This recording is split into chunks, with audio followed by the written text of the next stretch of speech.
propose qu'on passe au deuxième temps de cet après-midi, donc effectivement, qui va venir questionner les approches participatives. On en a parlé dans le premier temps d'échange là, effectivement, comment on inclut les personnes en situation de handicap. Et donc, pour ce deuxième temps, désolé pour les mouvements de chaise, donc pour ce deuxième temps, j'invite donc effectivement Nathalie Dubost, qui est donc professeure des universités en sciences de gestion à l'IAE d'Orléans. Et on devrait avoir en ligne aussi Kenza Drancourt, qui est responsable UX, donc approche utilisateur pour le pôle innovation Insight du groupe SEB. Alors là, on va sortir un peu du textile, mais voilà, ça va nous permettre quand même d'illustrer comment on intègre. Donc peut-être une première question, Nathalie, qu'est-ce qu'on entend par approche participative, par recherche participative, et ensuite je vous laisse l'échange avec Kenza, qui devrait être en ligne si elle peut se connecter. Je l'ai vu tout à l'heure, donc Oui. voilà. En attendant qu'elle se connecte, je vous laisse répondre à la question. Alors, en fait, vous allez voir, je pense que je vais reconceptualiser, c'est un peu un gros mot, des choses que vous avez déjà entendues autour de l'approche participative, en reprenant donc tout ce qui vient d'être dit et en mettant peut-être des mots, des concepts qui permettent finalement de penser les approches participatives. Alors, donc, au départ, il faut bien faire la distinction entre les sciences participatives et finalement le marketing, parce que c'est ça qui nous intéresse aujourd'hui. Donc, rapidement, vous avez peut-être entendu parler de ce qu'on appelle les approches de sciences participatives. Si, par exemple, vous faites du comptage d'oiseaux, est-ce que la LPO envoie des mails, moi j'en ai reçu un récemment, en disant, voilà, est-ce que vous êtes volontaire pour compter les oiseaux le week-end dans votre jardin? Ça, c'est de la science participative. L'idée, c'est de dire, en gros, alors, est-ce que je peux avoir le slide après? Merci. Donc, voilà la définition des sciences participatives. C'est une définition, vous voyez, qui a été proposée par le ministère de l'Éducation nationale et de l'enseignement supérieur de la recherche. Donc, l'idée, c'est de finalement produire des connaissances scientifiques. Donc, on n'est pas dans du consulting, c'est vraiment des connaissances scientifiques. Mais on va associer des acteurs non scientifiques professionnels. Professionnels, c'est-à-dire, alors ça peut être des gens qui sont en poste dans des praticiens, mais également des gens comme vous et moi, le week-end dans notre jardin, etc. Et on demande bien évidemment que ces personnes participent de façon active et délibérée. Donc, pas de contraintes, ce serait quand même un comble. Donc ça, c'est voilà ce qu'on appelle sciences participatives. Alors, je ne vais pas m'attarder plus que ça parce qu'il y a plein de courants autour des sciences participatives. Il y a, par exemple, vous en avez peut-être entendu parler, la recherche émancipatrice, la recherche collaborative, les recherches action. Bon, c'est vraiment pas le sujet. Ce qui est important de retenir, c'est de se dire, déjà, si je fais le lien avec la fonction marketing, puisqu'on parle de consommation, on peut dire, alors, pour le marketing, ça semble évident, finalement, de faire participer les gens. Parce que s'il y a bien une fonction dans l'entreprise où on va faire participer le consommateur, c'est le marketing, puisqu'on l'interroge. Or, ce n'est pas si simple que ça, vous allez voir. Donc, Léa, merci. Donc, voilà, on parle de participation du client. On parle aussi, vous avez peut-être entendu parler, de marketing participatif avec les communautés en ligne. On a des entreprises qui créent des communautés de consommateurs en disant, vous avez moyen de vous exprimer, vous avez moyen de nous dire des choses. Oui, mais au final, quand on est dans ces approches-là, on se demande finalement, mais le but, c'est quoi? Est-ce que c'est vraiment de donner la possibilité au consommateur de parler de ses besoins, de ce dont il ou elle a besoin, ou est-ce que finalement, ce n'est pas un moyen pour l'entreprise d'avoir plein d'idées, mais de garder le contrôle? Et finalement, d'aller vers ce vers quoi l'entreprise, elle souhaite aller. Donc, c'est pour ça que quand on parle de démarche participative, il y a des éléments clés à retenir. Le premier élément, on en a parlé, donc, c'est qu'il ne faut pas voir le consommateur. Quand on parle de marketing participatif, on voit un consommateur très actif, qui maîtrise les réseaux sociaux, qui maîtrise les codes. Non, il y a des consommateurs, on a parlé de vulnérabilité. Là encore, il y a des tas de travaux qui disent qu'est-ce que c'est que la vulnérabilité. Alors, un consommateur, il peut être vulnérable parce que il n'a pas forcément des ressources, hein. Il y a de l'électronisme, il y a des difficultés cognitives, etc. Donc, déjà, il faut se poser la question, ce consommateur-là, comment je fais pour m'adresser à lui? Les méthodes, entre guillemets, classiques vont vite se révéler inadaptées. D'accord? Si vous demandez à une personne porteuse d'une déficience intellectuelle de se connecter sur une plateforme et de parler de son parcours client, vous pouvez imaginer que ça va vite trouver des limites. Donc ça, c'est la première notion quand on dit faire participer, mais au sens vraiment, enfin je caricature, hein, c'est déjà de se poser la question, mais les ressources du consommateur, c'est quoi? La deuxième chose, c'est les fameux savoirs expérientiels. Et là, je trouve que Muriel l'a illustré vraiment de façon éclairante en parlant du cancer du sein. En disant, mais le cancer du sein, c'est pas qu'un soutien-gorge adapté, ce à quoi on va penser. C'est plein d'autres choses dans le quotidien, dans la façon de s'habiller, les douleurs, la perte d'estime de soi, tous ces savoirs expérientiels qu'un professionnel, même à l'écoute, ne va pas forcément connaître. Vous allez faire des études de marché, vous allez interroger, voilà. Mais toutes ces petites choses-là, quand je dis petites, hein, c'est pas. En fait, c'est des savoirs du terrain. Si vous ne les connaissez pas, vous ne pouvez pas proposer des produits adaptés. Vous allez passer à côté de plein de choses. D'accord? Et je trouve que là, je reprends ce que tu as dit, voilà, cancer du sein, et nous tous, hein, je me mets dedans, on va penser, il faut un soutien-gorge adapté. Non, c'est plus compliqué que ça. Là, il y a des tas de choses autour, et finalement, ça va beaucoup plus loin. Et enfin, alors ça, c'est un troisième point qui est très important dans la démarche participative et qu'on ne va pas forcément retrouver dans toutes les démarches marketing, c'est de dire, en fait, on veut trouver des réponses. On veut donner des moyens au consommateur de nous dire ce qu'il veut. On veut connaître son savoir expérientiel. Mais en plus, on veut peut-être lui donner l'occasion aussi de retrouver de l'estime de soi. On parle de pouvoir d'agir. Jean-Philippe l'a dit tout à l'heure, on est tous à un moment donné, on internalise des tas de normes dans notre société depuis qu'on est tout petit. C'est ce qu'on appelle l'impuissance apprise, hein. On n'a pas la même estime de soi a priori si on est dans un quartier avec un capital social élevé, accès aux meilleures institutions, voilà.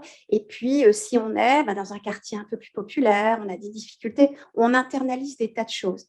Et donc notre pouvoir d'agir, notre estime de soi, il est forcément impacté. Et donc, ce qu'il faut comprendre, c'est que dans les démarches participatives, on donne l'occasion aussi à ces personnes, pas uniquement de vous dire j'ai besoin de ça, mais je retrouve aussi une image de moi-même. Alors là, je repense à Muriel. Je pense que quand tu interroges des personnes, tu leur dis, voilà, expliquez-moi, c'est quoi votre problème? Je ne sais pas si elles te l'ont verbalisé, mais quelque part, c'est de dire, voilà, je peux parler de moi, il y a quelqu'un qui s'intéresse à moi, et donc, quelque part, je vais ressortir un peu grandi, entre guillemets, dans ma difficulté, ma douleur, etc., etc. Donc voilà, ça c'est pour bien vous montrer un petit peu l'idée. La démarche participative, c'est on va dire un ensemble de critères et qu'il faut bien différencier de l'approche marketing, hein, qui peut aussi parler de participation, mais avec des contours et des manifestations différentes. Alors, juste, je vous ai mis un extrait, peut-être tu connais d'ailleurs Muriel Ovidis, pour vous montrer un petit peu cette idée d'estime de soi. Ovidis, c'est donc une enseigne, ce sont des personnes qui ont connu autour d'elles, mais vraiment, donc là on est dans le savoir expérientiel, hein, qui ont connu des personnes, une épouse, un époux, un frère, une sœur, peu importe, atteints donc de la maladie d'Alzheimer avec une perte d'autonomie. Et donc, ces personnes-là, elles ont eu des problèmes parce qu'elles sont aidants. Voilà, les aidants, vous savez, en France, on chiffre, je n'ai plus en tête, mais les personnes qui s'occupent d'un proche, que ce soit une mère, un fils, etc. Et donc, tous ces aidants, ils se sont dit, on a des problèmes pour aider ces personnes à s'habiller. Et en fait, on nous propose des réponses uniquement fonctionnelles. Alors, ce qui est important, évidemment, hein, il faut faciliter, on sait tous, le matin, on se lève, on est pressé, etc. Bon, il faut des réponses fonctionnelles, des clips, des scratchs, etc. Oui, mais sauf qu'elles ont pris conscience, je dis elles, ce sont des femmes, elles ont pris conscience que les personnes, elles perdaient en dignité. avec, vous voyez, elles le disent, je trouve, d'une façon très éclairante. Voilà, nous, on a besoin de choses, d'accord, qui nous aident à compenser la perte d'autonomie, mais qui nous offrent du confort dans des styles soignés en protégeant une dignité. Et vous voyez, la notion de s'habiller avec dignité permet de rétablir la confiance en soi et est à l'épicentre des valeurs. Donc, en fait, ce site, il s'est créé parce que les fondatrices se sont dit, voilà, nous, on a envie d'autre chose.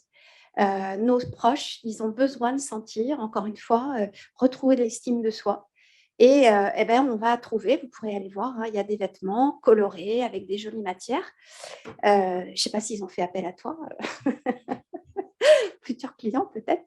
Voilà, donc vous voyez l'idée de la démarche participative, et ça part vraiment, bon, là c'est des savoirs expérientiels, ça part voilà, vraiment du terrain. Alors, pour terminer, comment on fait? Parce que ça paraît bien joli, tout ça. Vous avez compris, c'est là que tout commence. C'est-à-dire qu'il faut des démarches qui soient adaptées. Alors, je reprends l'exemple des fondatrices des vêtements adaptés. Si vous envoyez un questionnaire, pourquoi pas, mais je pense que vous allez louper plein de choses. Donc, il faut réfléchir à d'autres méthodes. On parle d'immersion. Donc là, ça me permet de faire un lien avec le design social. Kenza, donc, qui, elle, est designeuse, va sûrement en parler. Donc, l'immersion, c'est de dire, voilà, on est hyper humble, on va passer une semaine avec les personnes. On se lève le matin, on voit comment ça se passe dans la journée, parce que vous comprenez aussi qu'avec un questionnaire, etc., vous allez capter peut-être un moment de la journée, mais ce n'est pas suffisant. Donc, l'immersion, c'est ça, c'est de l'ethnographie. Vous allez observer, participer à la vie de la personne, et puis vous allez repartir au bout de 24, 36, 48 heures, et vous allez dire, ah ouais, effectivement, là, il y a des choses que je n'avais pas du tout comprises. Il y a l'accessibilité des outils, mais attention aux biais technologiques. On croit toujours que l'accessibilité numérique, ça résout, mais non, c'est une aide, mais voilà, ce n'est pas suffisant. Il y a la méthode PhotoVoice, ça je peux vous en parler rapidement. C'est une méthode qui a été mise au point par deux chercheurs au Canada qui travaillaient avec des populations donc en situation de pauvreté, et qui ont compris là aussi que ce n'est pas en faisant des enquêtes en ligne qu'ils allaient comprendre les problématiques des personnes en situation de pauvreté. Donc là, en l'occurrence, il y a une grosse enquête qui s'est faite dans un quartier populaire, et les chercheurs ont dit on va former les personnes à la photographie. Alors, vous allez me dire, ça veut dire quoi? Ce n'est pas uniquement prendre une photo. C'est leur dire, voilà, dans la journée, vous avez des moments un peu, des passages, et vous aimeriez bien nous raconter des choses. Prenez une photo. Et puis, après, on va faire une exposition. Alors, il y a plein d'objectifs derrière, c'est de la convivialité. Puis, vous allez nous raconter pourquoi vous avez pris cette photo. Qu'est-ce qui s'est passé? Qu'est-ce que vous voulez nous dire? Qu'est-ce que vous souhaitez faire remonter? Et on se rend compte que ça permet aux personnes de dire beaucoup plus de choses que de répondre. Ça peut être intimidant de voir arriver des chercheurs avec tout le statut d'universitaire. Donc là, finalement, avec cette méthodologie PhotoVoice, vous verrez, si vous regardez sur Internet, ça s'appelle Flash Mon Quartier. Ça a permis de créer, si vous voulez, des tas d'échanges au sein de ce quartier, et de faire remonter des choses que n'avait pas vues la municipalité. Et puis, on en arrive alors au fameux design. Donc là, c'est là où Kenza va intervenir. Donc, pour nous parler d'une expérimentation qui s'est faite en lien avec une entreprise. Alors, on n'est pas dans le vêtement, on est donc dans la cuisine. Et donc, Kenza va vous parler de la méthodologie de design inclusif ou participatif, je ne sais pas quel est le bon mot. Voilà, et après, je reprendrai donc la main pour poser quelques questions à Kenza sur cette démarche. Merci Nathalie. Est-ce que vous m'entendez bien? Tout va bien de votre côté? Très bien. Super. Bon, bonjour à tous. Je ne vous vois pas directement, donc c'est bien, c'est moins stressant pour moi, mais en tout cas, je me présente à vous. Je suis Kenza Drancourt, je suis designer et je travaille actuellement pour le groupe Seb, que vous connaissez peut-être par des marques comme Moulinex, Tefal, Calor, Roventa. Et c'est vrai que ce n'est pas directement votre secteur, mais vous allez voir qu'en fait, les démarches et les outils donc participatives ou en tout cas design inclusif, sont vraiment transverses et peuvent aussi se déployer autant dans la mode que là, dans le cas de la cuisine sur cette étude de cas. Pour retracer un peu cette première expérimentation et que vous compreniez d'où elle a démarré, en fait, ça a démarré avec un appel à projet de la CNSA, la Caisse nationale de solidarité pour l'autonomie. Et on a mis en place en fait un partenariat entre le groupe SEB, qui travaille sur le fait de cuisiner, et l'association APF France Handicap, qui compte des milliers de salariés un peu partout en France.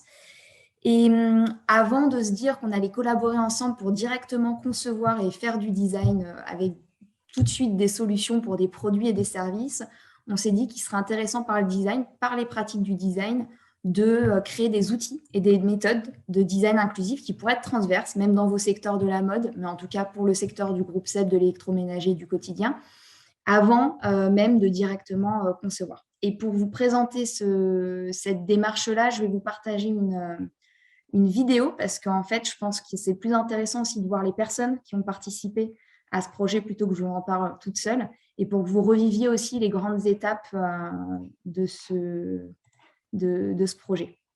Alors, j'essaie de faire le partage d'écran en espérant que ça fonctionne.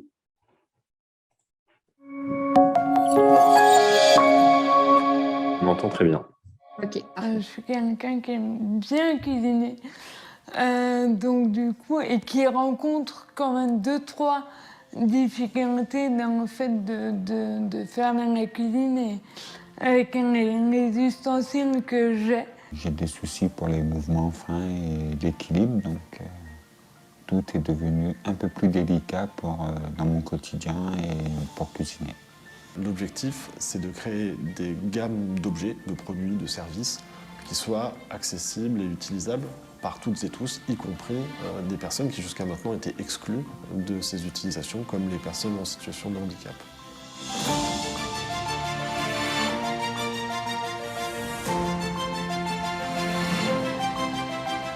Le projet, c'est un Good Design Playbook, c'est un guide de bonnes pratiques de conception pour rendre les usages du quotidien accessibles à tous. Dans ce Good Design Playbook, on va retrouver des outils et des méthodes pour pouvoir monter son propre projet de conception avec une démarche de design inclusif.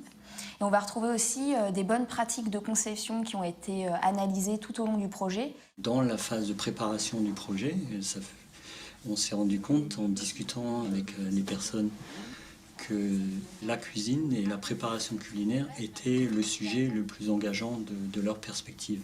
Parce que c'est un espace de convivialité, c'est aussi un espace où la perte d'autonomie peut devenir rapidement problématique, parce qu'après on rentre sur des questions de nutrition, éventuellement de malnutrition. Le champ de la cuisine, c'était vraiment un champ qui pouvait naturellement être investi par tous, au bénéfice de tous. Tout ce qui a été monté, les méthodes, les outils, peuvent être déclinés sur du produit, du service, de l'espace, peu importe en fait, parce que c'est des méthodes qui sont transverses. L'utilisateur est vraiment au cœur de la conception. On s'appuie vraiment sur le savoir et l'expérience des personnes en situation de handicap qui sont intégrées à chaque phase de conception. C'est avec ces personnes, et bien avec, et non pas seulement pour, c'est avec ces personnes qu'on pourra aller vers une société accessible. Ça, je me note. Il y a eu 4 phases dans ce projet. La première phase, c'est une phase d'observation qui permet de détecter des points de blocage universels dans les usages du quotidien. D'abord, j'ai fait une interview avec Kenza Drancourt sur les besoins et les difficultés que je rencontrais dans ma pratique dans la cuisine. Kenza, sur une étape, elle est venue chez moi pour que je cuisine une recette avec mes ustensiles de cuisine dans ma cuisine pour voir comment je me débrouillais et les difficultés que je peux avoir. Tous les risques de coupure au niveau de l'épluchage et pour couper. Tout ce qu'il faut stabiliser avec l'autre main aussi qui est compliqué. Et on a pu, en phase d'idéation, imaginer tous ensemble, collectivement, des solutions à ces points de blocage. On a réuni un peu plus de 60 personnes sur ces ateliers, des personnes en situation de handicap, des aidants, des ergothérapeutes, des collaborateurs du groupe SEB au design, à la recherche, au marketing, etc. On allait au groupe SEB avec les designers et par rapport aux images du développement d'un cake, on devait dire toutes les difficultés qu'on peut avoir et donner des idées de solutions pour que ça devienne plus simple. Avoir un couteau électronique robot. Donc qui est connecté Qui est connecté. Il n'y a pas de limite, on peut imaginer tout et n'importe quoi. Avec Julia, avec Anne, avec Alexandra. On a pu parler d'égal à égal avec un designer.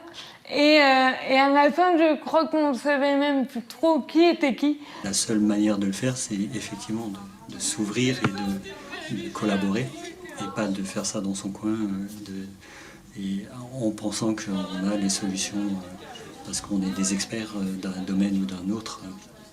Pour nous, c'est vraiment un changement majeur dans la place que les personnes peuvent prendre dans une société. C'est vraiment d'être réinventées comme étant des personnes qui ont une valeur économique, mais aussi une valeur sociale, c'est-à-dire qu'elles sont partenaires de l'évolution de la société. Il y aurait option la vaisselle. On a utilisé par exemple à un moment donné une méthode, une pratique du design qui est la design fiction, qui en fait permet de se projeter dans d'autres contextes pour réaborder les points de blocage et essayer de les dénouer. C'est pour ça qu'on a mis en place tout un jeu de rôle en fait, qui s'apparente à des situations de handicap où on allait avoir tout simplement une glace à la main parce qu'en fait, en n'ayant qu'une seule main disponible, on allait réaborder l'usage différemment tous ensemble. On a généré des centaines d'idées. Bon, on avait tellement eu trop d'idées que... il n'y a plus de place. Bon, c'est très bien. Et dans la troisième phase de prototypage, on a sélectionné quelques-unes de ces idées pour les matérialiser. Pour ça, en fait, on a eu différentes méthodes de sélection et celle qu'on a gardée, c'est une méthode où on a recréé des scénarios d'usage, en fait. On a réintégré certaines solutions suivant 3 scénarios d'usage, du moins au plus prospectif. J'ai une autre étape qui m'intéresse dans le scénario, qui est la planche à découpe, qu'on a appelée Easy. Donc qui est facile parce qu'elle se détache et on a ces petits compartiments qui permettent de verser. Votre sentiment plutôt positif, négatif? La quatrième phase, ça a été de faire évaluer ces scénarios d'usage et ces prototypes par autant des personnes avec que des personnes sans handicap pour avoir des retours vraiment universels. J'aime bien cuisiner, j'aime bien manger, j'aime bien partager. Moi, j'essaye de ne me mettre pas en danger. C'est vraiment l'aspect faire attention à soi, pas se couper, pas se brûler et essayer de ne pas en mettre de partout aussi. Pas pourrir toute sa cuisine quand on fait cuire un œuf et surtout pas se blesser.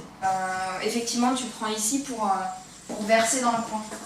Tous les outils en fait, qu'on a utilisés sont tirés au départ des méthodes centrées utilisateurs. Après, nous, ce qu'on partage, c'est comment on a adapté ces outils pour qu'ils soient accessibles à tous.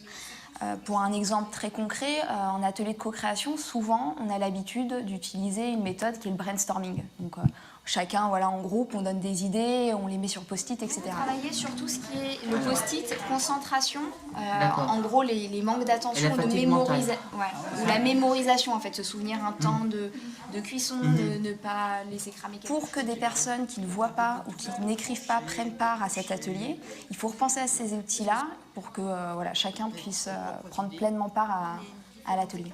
Dans le Good Design Playbook, on va retrouver toutes ces bonnes pratiques pour mettre au point des phases d'observation, des phases d'idéation et des phases d'évaluation avec cette démarche de design inclusif.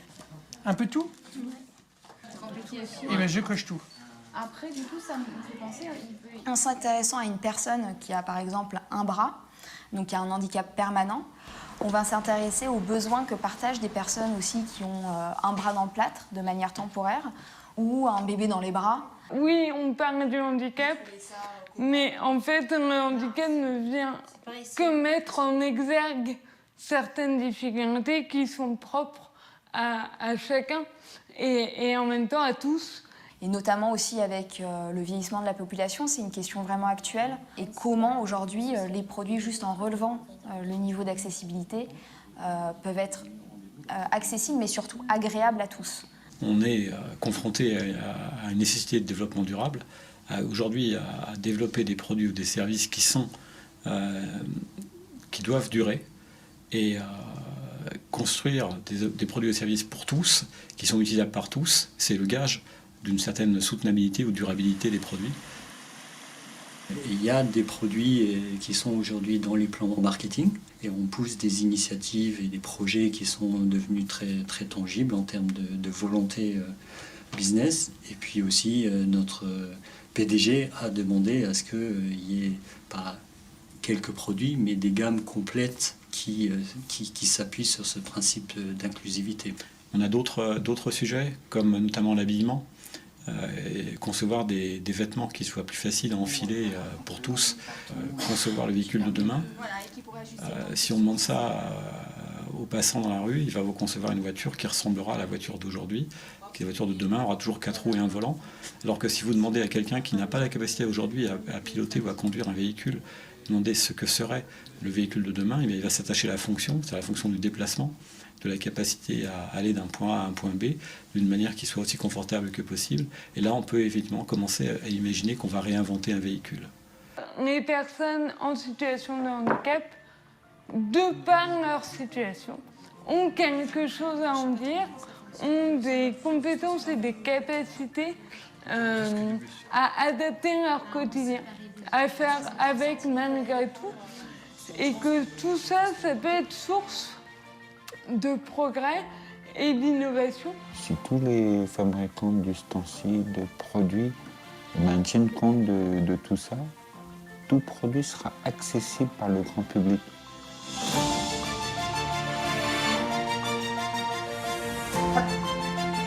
Alors, j'arrête mon partage d'écran. J'espère que vous aurez eu les grandes étapes de ce projet, en tout cas. Hop. Voilà. Et que ça vous aura fait vivre en fait les principales étapes avec les participants. Mais effectivement, l'idée, c'est de se dire que plutôt que de concevoir directement des solutions, il y a un peu plusieurs phases dans un projet déjà de conception et de vraiment faire participer les futurs utilisateurs à ces étapes pour être au plus proche en fait de ce qu'ils veulent plutôt que de réfléchir à la place d'autres. Et surtout de croiser en fait les regards de différentes personnes. Donc, plus les personnes seront diverses avec des expériences, des situations ou des envies même bien diverses, plus on va toucher le plus grand nombre au final. Je voulais aussi vous partager par écran en fait où retrouver toute cette ressource si vous en avez besoin, vous, dans vos domaines aussi, parce que même si là, c'était spécifique,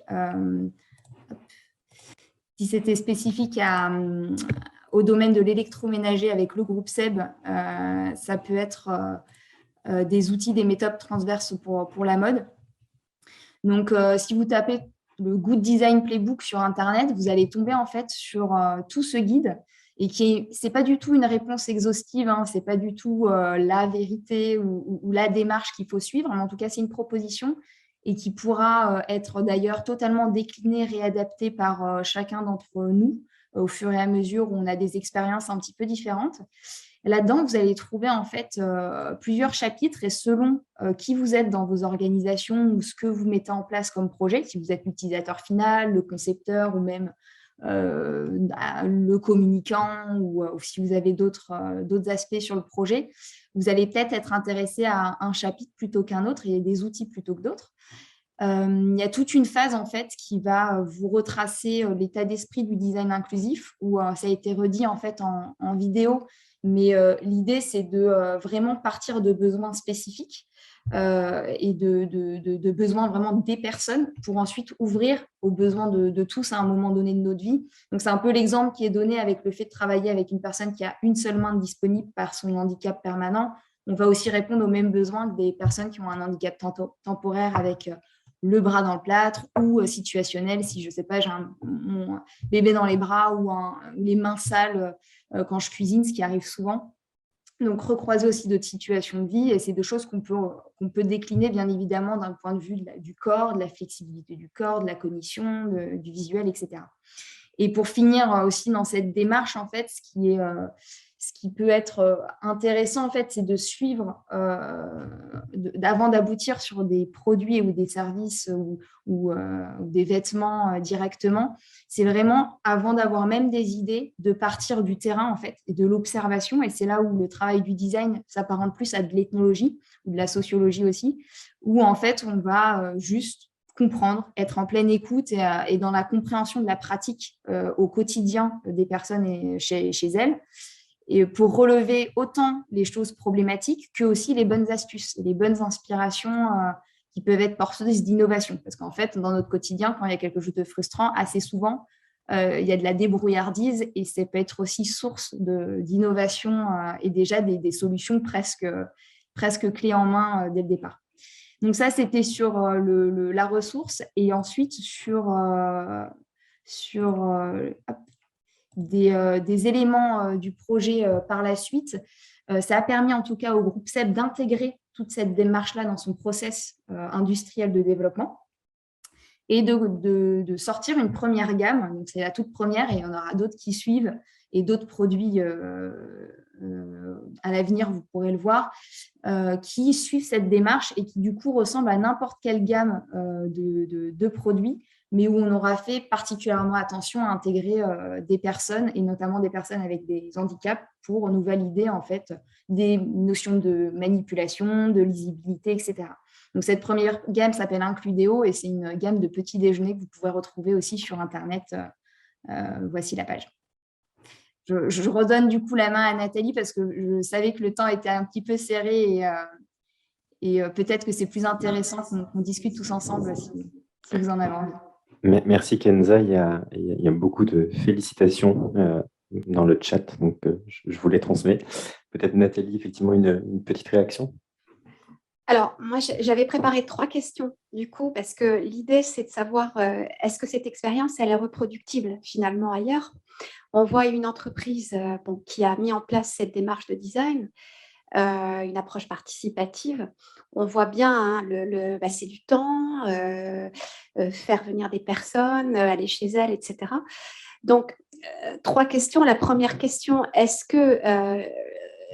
qu'on peut parler de facteurs déclenchants, c'est-à-dire comment est née cette initiative? On voit que c'est un partenariat entre APF et SEB, mais vous avez dit, tu as dit tout à l'heure, Kenza, que dans la vidéo, le PDG était très moteur, etc. Donc, est-ce que ça veut dire qu'au départ, pour que ce soit reproductible, il faut vraiment qu'il y ait une demande de la part des décisionnaires, en fait, tout part de là.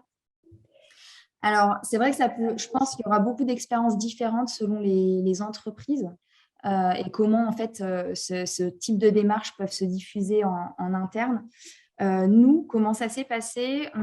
Ça a été déclenché par, en fait, l'engagement de quelques personnes qui ont créé un petit noyau dur, on va dire, sur le sujet, qui était autant au design du côté du groupe SEB que d'une entité qui s'appelait BIS, le booster l'innovation à impact social au sein du groupe SEB et par notamment Étienne Touvenot, qui a rencontré une personne de APF France Handicap, de APF Conseil Aura, Auvergne-Rhône-Alpes, Cécile de Lille. Donc voilà, ces 2 personnes se sont retrouvées, ont discuté, ont trouvé qu'il y avait quelque chose à faire.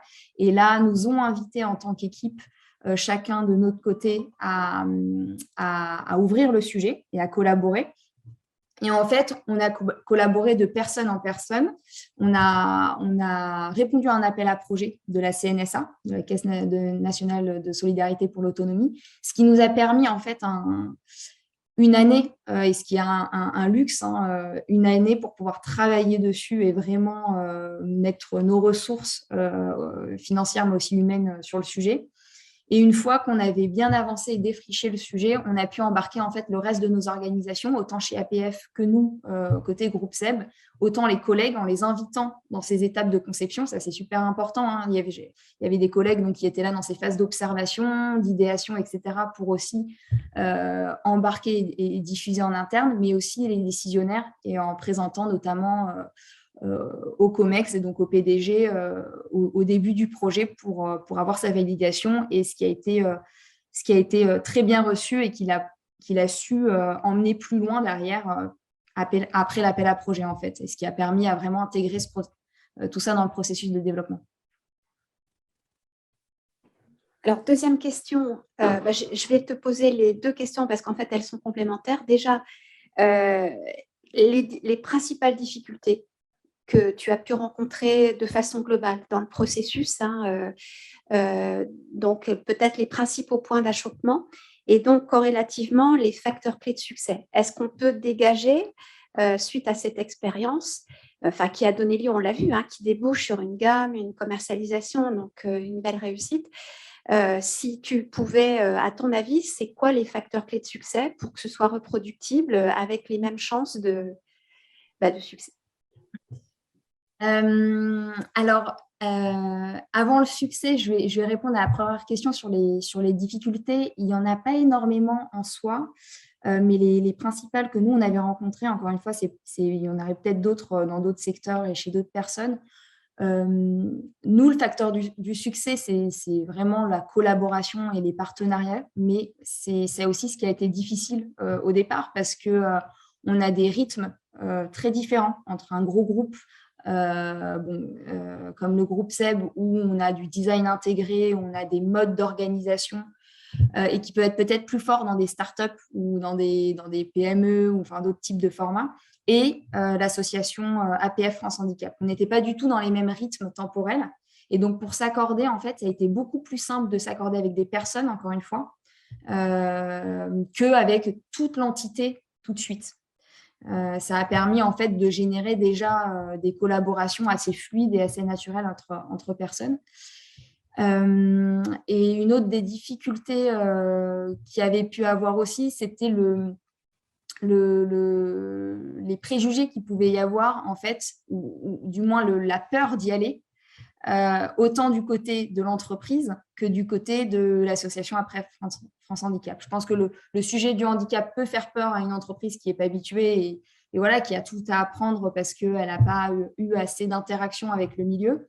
Et aussi avec l'association APF France Handicap ou alors avec les personnes avec qui on a travaillé, donc les aidants, ergothérapeutes, les personnes en situation de handicap elles-mêmes, ne connaissaient pas forcément le monde de l'entreprise et pouvaient avoir aussi des peurs et des réticences de s'y engager.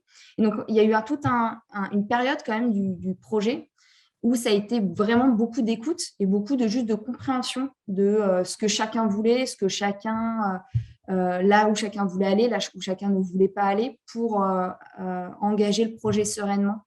Donc voilà, il y a vraiment une mise en entente de ces deux rythmes, mais aussi des imaginaires qui sont projetés dans ces types d'organismes qui peuvent être très, très différents.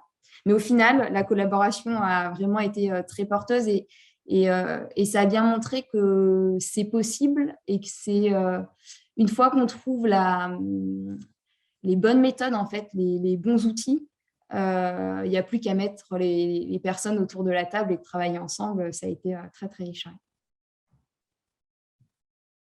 Merci. Moi, j'ai juste une question peut-être avant de passer, s'il y a des questions de la salle. Est-ce que, en termes de commercialisation sur un lieu de vente, quand on veut acheter ces produits, est-ce que SEB a fait le choix de mentionner que ça avait été fait dans le cadre d'une démarche collaborative et afficher que c'était pensé peut-être au départ pour des personnes en situation de handicap ou pas? Comment est-ce que vous communiquez sur le sujet? Parce que ça, on disait tout à l'heure que les marques ne sont pas forcément à l'aise pour répondre aux besoins des personnes en situation de handicap, craignent de flouter les frontières. Donc, comment communique SEB par rapport à cette gamme? Voilà, encore une fois, c'est une proposition et c'est encore une fois pas du tout figé parce que c'est des choses qui sont amenées à évoluer par itération et aussi au cours de l'évolution de la société et ce que veulent les personnes. Là, en fait, il y a un peu deux manières de faire au sein de ce groupe. Il y a déjà le basique, c'est d'améliorer le niveau d'accessibilité des standards de conception. Donc ça, c'est pour absolument l'ensemble des produits sans qu'ils soient en fait très, très, très inclusif. Il y a des notions de lisibilité ou de manipulation qui font partie juste du good design, en fait, de ce qui est pratique pour tout le monde. Et ça, il ne va pas y avoir une communication forte dessus parce que c'est quelque chose qui relève presque de l'évidence, en fait, où n'importe quel produit devrait être à minima accessible. Et ensuite, il y a des produits, on va, comme vous avez vu sur cette démarche, pousser en tout cas plus la notion d'inclusion parce qu'on va vraiment aller chercher des personnes très différentes, des situations de vie très différentes pour recroiser toutes ces perspectives-là, ces regards, ces besoins. Et là, il y a une communication forcément un petit peu plus poussée. Elle n'est pas exclusive à l'handicap, notamment sur cette gamme que vous pouvez retrouver en tapant Includéo sur la gamme de petit déjeuner. Parce que c'est une gamme de produits qui ressemble à toutes les autres. Et si, en fait, vous la voyez en magasin, elle ressemblerait à toutes les autres. Et c'est un peu aussi l'enjeu et l'envie de ne pas être stigmatisant en se disant qu'on allait la brander uniquement pour le handicap. Mais par contre, si on va sur le site Internet, on peut retrouver toute l'histoire de cette gamme-là, toutes les étapes par lesquelles elle est passée. Donc, quelqu'un qui est intéressé et qui veut aller trouver cette ressource-là et comprendre comment elle a été mise au point, va le trouver sur Internet. Ça va être communiqué. Par contre, en magasin, ça ne va pas être forcément poussé et voilà, sortir du rayonnage plus qu'un autre produit, parce que ce n'est pas l'idée non plus de la rendre exclusive. Merci beaucoup, Kenza et Nathalie. Est-ce qu'il y a des questions? Oui. Alors, je suis désolé, le micro est juste là. On a trouvé une solution déjà. Alors, il faut appuyer. OK. Alors, moi, je suis Nathalie Fourdin. Je représente un établissement médico-social du groupe UGCAM, l'Union gestionnaire des établissements médico-sociaux de l'assurance maladie. Donc, dans les Hauts-de-France, on a 4 établissements sanitaires, 15 établissements médico-sociaux, et on accompagne donc des jeunes, des adolescents, des adultes en situation de handicap et des personnes vieillissantes. Donc, on a un panel effectivement riche qui représente la société telle qu'elle est. Et moi, donc, dans notre établissement, on accompagne des personnes donc, en situation de handicap. Je n'aime pas trop dire ça parce qu'elles sont parfois en situation de handicap. C'est-à-dire qu'elles ne sont pas tout le temps en situation de handicap. Elles se déplacent, elles conduisent, elles font leurs courses, mais dans certaines situations, elles rencontrent ce qu'on appelle, nous, sur notre modèle, vous avez parlé de modèle social, mais modèle de production du handicap, effectivement, c'est pas la personne ne place pas la responsabilité du handicap sur la personne, c'est bien l'environnement qui, à un moment donné, met la personne en situation de handicap. Donc, nous, dans notre centre, on est 90 salariés et on identifie les obstacles et de trouver des facilitateurs pour compenser la situation de handicap et faire en sorte que la personne puisse vivre comme tout le monde et dans ses habitudes de vie, qu'elle puisse avoir des loisirs, aller au cinéma, conduire, s'habiller comme tout le monde, aller en vacances, travailler. Donc, vous avez dans nos établissements, vous avez des professionnels, on a des ergothérapeutes, des ergonomes qui travaillent sur le sujet. Et moi-même, je travaille sur le sujet parce que j'accompagne ces personnes vers l'emploi. Donc, on travaille, bien sûr. Je voudrais faire une aparté aussi. Les personnes qu'on accompagne, on a des personnes en situation avec du handicap de naissance, mais on accompagne beaucoup des personnes qui étaient comme vous et moi, qui ont eu un accident de la vie, un accident du travail, et on accompagne de plus en plus de salariés en risque d'inaptitude. Voilà. Donc ça représente la société. Voilà. On a travaillé avec Muriel l'année dernière parce que c'est un vrai sujet sur l'habillement, parce que notamment, on travaille sur le look de l'emploi puisqu'on accompagne les personnes dans un projet de reconversion professionnelle. Donc, elles étaient sur des métiers, par exemple, logistiques. Elles passent beaucoup sur des métiers tertiaires, sur la relation client, l'accueil physique. Donc, on change de look. Donc, ça veut dire aussi, là, la problématique qu'on a rencontrée, c'est effectivement trouver des vêtements qui représentent les codes entreprises vestimentaires pour des personnes qui, parfois, avaient pris beaucoup de poids, parfois sont au contraire, avaient vraiment beaucoup minci, ou ont des troubles musculo-squelettiques. On est beaucoup chez nous sur des handicaps invisibles. Vous allez dans notre centre, vous ne savez pas qui, entre les professionnels et les personnes qu'on accompagne, sont en situation de handicap. Donc, on a vraiment réfléchi là-dessus avec notamment nos ergothérapeutes et ergonomes, notamment pour une situation, je vais vous expliquer un peu une situation. On accompagnait un ex-chef d'entreprise qui avait eu un accident vasculaire cérébral, donc qui était habitué dans ses codes vestimentaires et pour l'estime de lui, à porter des chemises. Mais les séquelles de son accident vasculaire cérébral, c'était une hémiplégie droite, c'est-à-dire qu'il ne pouvait plus utiliser sa main et son bras droit, et il était droitier. Donc, je vous invite à mettre une chemise avec des petits boutons quand on a une hémiplégie côté droit, enfin, voilà, comme il avait. Donc, on a essayé de trouver des solutions parce que ce monsieur, il n'était pas question qu'il mette un polo, un t-shirt. Ça ne faisait pas partie de son identité. Et pour sa santé mentale, et puis pour son l'estime de lui-même, et puis et vis-à-vis aussi dans sa vie personnelle, d'être toujours la même personne et de le revendiquer. Son objectif, c'était vraiment de continuer à mettre des chemises. Donc, on a regardé un petit peu ce qu'on pouvait trouver dans le prêt-à-porter qui permettait à ce monsieur de pouvoir acheter des chemises et les enfiler facilement. Et on n'a rien trouvé. Donc, on a fait du bricolage. Donc, je vous invite aussi à venir dans les centres de réadaptation parce qu'il y a des professionnels qui travaillent sur le sujet, qui essayent de trouver des techniques pour compenser. Donc, il y a peut-être des solutions aussi là. Et puis, venez surtout écouter les personnes qui sont dans nos centres parce que c'est les premiers concernés et ils ont plein de choses à partager avec vous. Merci pour ce témoignage. Est-ce qu'il y a d'autres questions ou témoignages dans la salle? Alors, il y a une petite question sur le chat. Comment s'assurer que les gammes de produits soient visibles auprès des personnes concernées s'il n'y a pas de communication spécifique? C'est peut-être une question pour Kenza. Alors, merci déjà pour le partage d'expériences précédentes. C'est effectivement très important. On travaille on essaye au mieux de travailler avec différents centres et foyers. Donc, c'est le bienvenu d'ouvrir à d'autres centres. Donc, avec plaisir pour prolonger les discussions.